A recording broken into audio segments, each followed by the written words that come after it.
किस रूम में?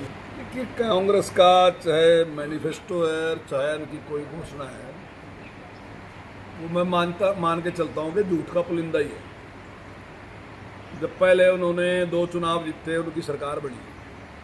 2004 में उन्होंने वादा किया था कि हम 24 घंटे बिजली देंगे, लेकिन वो 24 घंटे तो क्या, लोगों को संघर्ष इस बात के लिए करना पड़ा कि हमें दोपहर में 2 घंटे के लिए बिजली देंगे, और जो व्यवस्था थी उस व्यवस्था को ठीक नहीं कर सके।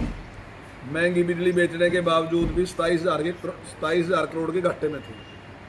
हमने 24 घंटे बिजली देने का काम किया और 40% रेट भी डाउन किया, और उसके बावजूद भी हम 3,000 करोड़ के प्रॉफिट में।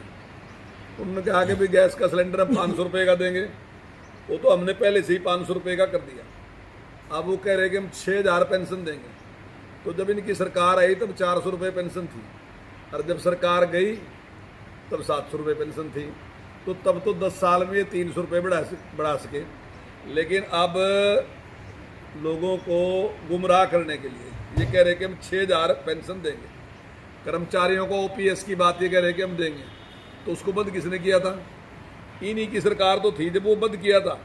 अब कह रहे कि 2 लाख भर्तियां करेंगे, तो 10 साल इनकी सरकार रही। अब 5 साल में 2 लाख भर्तियां करेंगे, तब तो पूरे 10 साल में 80,000 भर्तियां कर सके, जबकि हमने उससे ज़्यादा 1,42,000 भर्तियां की।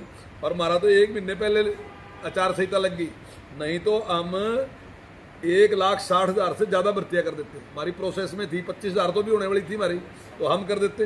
तो इस प्रकार से ही वो जो उन्होंने वादे की हैं कि भाई हम 25 लाख रुपए की जो चिरंजीवी योजना है वो चला के देंगे, तो जिस प्रकार से जिस गंभीरता के साथ हरियाणा सरकार ने जो हमारे को मिली, आयुष्मान मिली, उसमें 12 लाख थे, जो कांग्रेस का सर्वे था, पहली सरकारों का सर्वे था, उसके अनुसार हमने दिया, और हमने 12 लाख को दिया। लेकिन अभी हमने जो फैमिली आईडी बनाई और उसमें 1,80,000 से कम जिनकी आमदन है, हमने उनको गरीब माना, तो उसमें लगभग हम 36 लाख परिवारों को देंगे। तो हमने उनको देने का काम किया।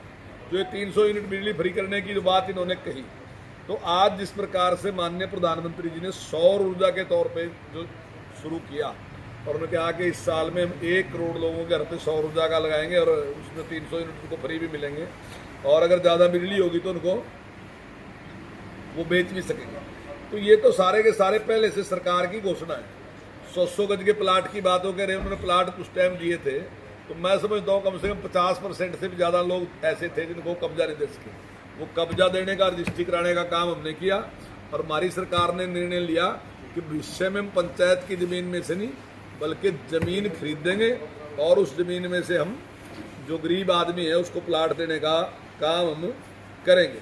अब एमएसपी की बात करें, जब इनकी सरकार थी तब तो एमएसपी दी नहीं इन्होंने, तब तो केवल 3 फसलों में एमएसपी थी, और हम 14 फसलों में एमएसपी अब तक देते रहे।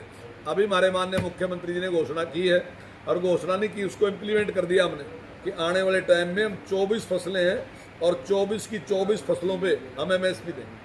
अब वो कह रहे फसल का मुआवजा देने का, 10 साल में 1150 करोड़ रुपए उन्होंने मुआवजे के दिए, जबकि उसके मुकाबले में हमें 13,000 करोड़ रुपए मुआवजा दिया, यानी कि उनसे 10 गुना से भी ज़्यादा मुआवजा हमने दिया। आज वो कह रहे मुआवजा, जो 2-2 रुपए के चेक देने वाले थे, आज वो कह रहे कि हम फसल पे मुआवजा देंगे।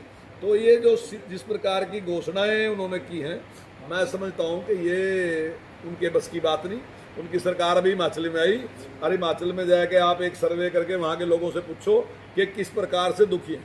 अभी कुछ हिमाचल के लोग यहाँ आए थे, और वो कह रहे थे भाई इस कांग्रेस को वोट ना दे दियो, इसने हिमाचल का सत्यानाश कर दिया, तो अगर यहाँ भी आपने दे दी तो यहाँ भी यही गुल खिलाएंगे। तो वो कह रहे कि भाई इसने कांग्रेस की सरकार आई और आम आदमी की पार्टी की सरकार पंजाब में आई, तो ये पूरी तरीके से फेल सरकारें हैं, और इन्होंने धोखा देने का काम किया, और यहाँ भी ये इसी प्रकार का जो है वो धोखा देने का प्रयास कर रहे।